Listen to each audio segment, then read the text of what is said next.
Muy bien. Ahora, para poder hablar puntualmente del pasivo, nos vamos a remitir a la clasificación del pasivo mismo.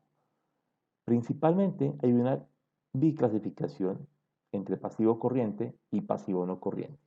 Para entender el pasivo corriente y no corriente, podríamos hacer la misma clasificación que hicimos con el activo. De tal manera que en el pasivo corriente estamos hablando de aquellas obligaciones que tenemos con terceros y pactadas a un periodo no superior a un año. Mientras que en el pasivo no corriente caería todo aquello que está por encima de un año.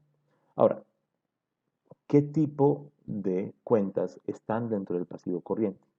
Encontramos entonces obligaciones financieras de corto plazo, que por ende son aquellas que se pagan en un periodo menor a un año, como lo dijimos previamente. Tenemos proveedores como fuente de financiación, las demás cuentas por pagar, los impuestos por pagar y las obligaciones financieras por pagar, y laborales, perdón, por pagar. En todo caso, todo este tipo de financiamientos y otros más que pueden llegar, al hacer parte del pasivo, quiere decir que son deuda. Es decir, significa que llegará el momento en el cual debo devolver los recursos. Dicho esto, la implicación que tiene para el pasivo, llámese corriente o no corriente, es que tiene un costo financiero. Y ahora, aunque en este momento y aunque en este módulo no vamos a entrar a detallar cómo se compone y cómo se construye el costo de la deuda, sí es bueno saber y tener muy presente que este pasivo corriente suele tener en su mayoría un costo financiero. Ahora, ¿por qué digo en su mayoría? Porque para las compañías comercializadoras, sobre todo, es normal encontrar cuentas de proveedores bastante grandes, deudas que pueden pesar fácilmente entre el 85 y 90% de su pasivo total, y que al ser a proveedores suelen tener un espacio de crédito sin tener ningún tipo de afectación financiera. Es decir, tienen un crédito a un plazo determinado, 30, 60, 90, 120 días, crédito por el cual no se suele pagar nada al proveedor. Así que es un financiamiento en un tiempo prudente a cero costo. Por esa razón, buscamos normalmente que las cuentas por pagar a proveedores sean lo más largas posible, dentro de lo que comercialmente se pueda evidentemente negociar para no afectar el desarrollo normal del producto y de la relación comercial, pero buscando sí maximizar, o por este caso minimizar, el impacto por el costo financiero que tiene el pasivo corriente. Todas las demás cuentas de pasivo corriente pueden tener algún tipo de implicación desde el costo financiero.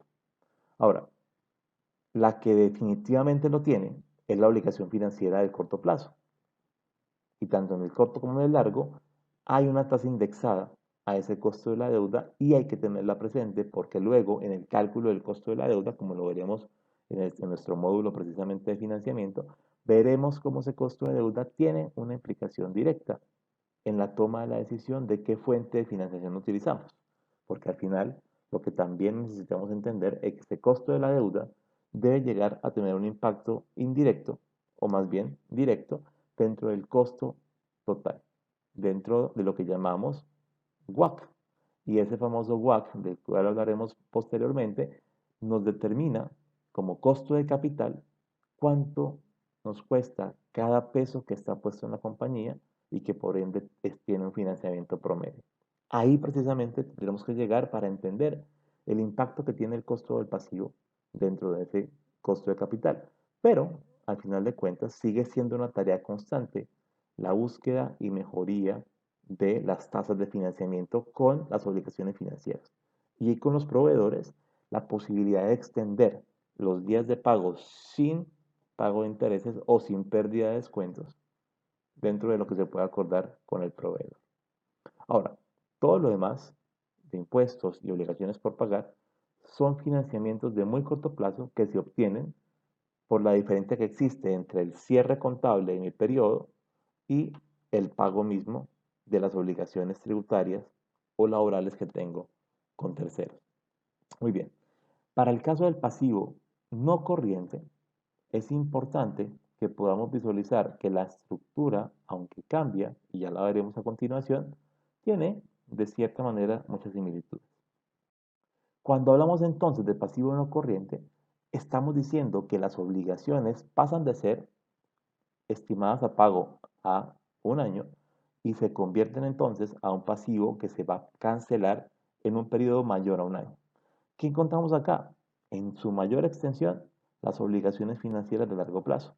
Esto involucra aquellos deudas, aquellos créditos que tengamos con terceros, normalmente con entidades financieras, que tienen un costo de deuda implícito, así como encontraremos posiblemente otros. En el caso de los socios puede ser que tengamos algunos pasivos o deudas con socios que no generen ningún tipo de tasa de interés. Eso dependerá evidentemente de la negociación que se logre con el tercero. Ahora, también cae dentro del pasivo no corriente las determinaciones de financiación de las compañías que deciden emitir bonos. Y en ese tema, aunque no voy a profundizar en este momento, sí es importante tener muy claro que la generación o la emisión de bonos se convierte en una solución bien viable y bien económica para que las empresas puedan emitir su propia deuda y a partir de su propia deuda puedan generar recursos que también le genera de manera indirecta un estatus y un nivel de fidelización con el proveedor y con el financiador, que es bastante importante a la hora de visualizar el negocio en el largo plazo. Ahora, si bien el pasivo corriente y pasivo no corriente hacen parte de un grupo importante que es pasivos con terceros, no es, como decíamos anteriormente, la única posibilidad. Ahora, esta suele ser la más grande en la mayoría de compañías, depende mucho del estado y de la madurez que tengan. Las empresas nacientes suelen nacer, valga la redundancia, con poco pasivo y mucho patrimonio, ¿cierto? Que es de lo que hablaremos a continuación. Mientras que aquellas compañías más estructuradas que tienen acceso al crédito buscan la posibilidad de financiar sus obligaciones con deuda de terceros, porque aunque tiene costo financiero, ese costo financiero suele ser normalmente más bajo que el costo de capital vía patrimonio. Así que ténganlo muy presente cuando lo analicemos para que recordemos un poco estos puntos. Muy bien. Entonces, nos llegó la hora de hablar del patrimonio. Ya en el pasivo dijimos que es aquella obligación con tercero, es externo. Ahora en el patrimonio estamos hablando de aquellos propietarios que al ser dueños de los activos netos de la compañía han puesto recursos para poder conseguir dichos activos.